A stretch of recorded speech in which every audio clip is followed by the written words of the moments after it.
Hello everyone, today we're going to discuss what is days to pay in freight brokering.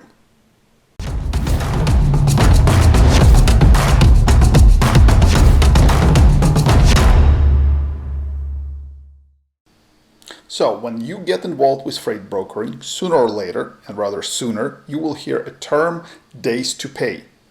What is it and how is it relating to freight brokering? Well, days to pay is a term used to determine how many days it takes to receive a payment from a company from the day invoice is being sent to them. Most brokers work on a net 30 terms, which means that they promise to pay motor carriers within 30 days. That means once a motor carrier makes a delivery and sends all the documents to a freight broker makes a promise to make a payment within 30-day period. However, even so, there might be a net 30 outline in broker carrier agreement, which we are going to discuss in a different video, which I am going to link below. It doesn't mean that a freight broker will be paying within this time frame. Some freight brokers may pay sooner. Some freight brokers may take longer to pay, depending on their financial situation and their policies.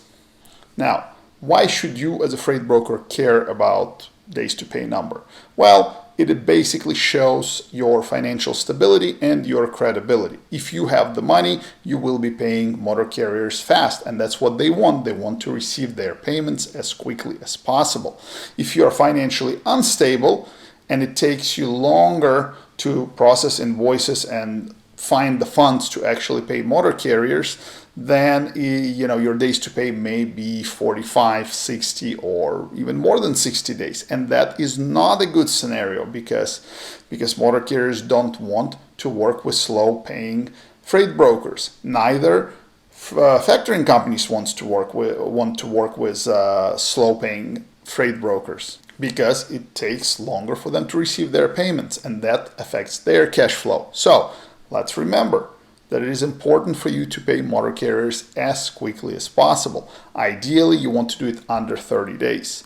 If you do it under 45 days, it's still okay. However, most brokers who takes longer than 45 days to pay their motor carriers or factoring companies are considered to be slow-paying freight brokers and are less credible and less factorable, and some motor carriers will just choose not to work with you because they don't want to wait so long for their payments.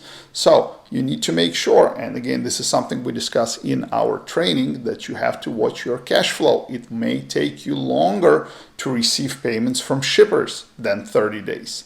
So you must be adequately funded to be able to pay motor carriers, even in the event that you still haven't received a payment from a shipper.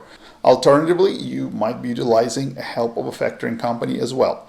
So I hope this explains what days to pay means and why it's important to you as a freight broker. And with all that being said, we are going to wrap up this video, and I will see you next time.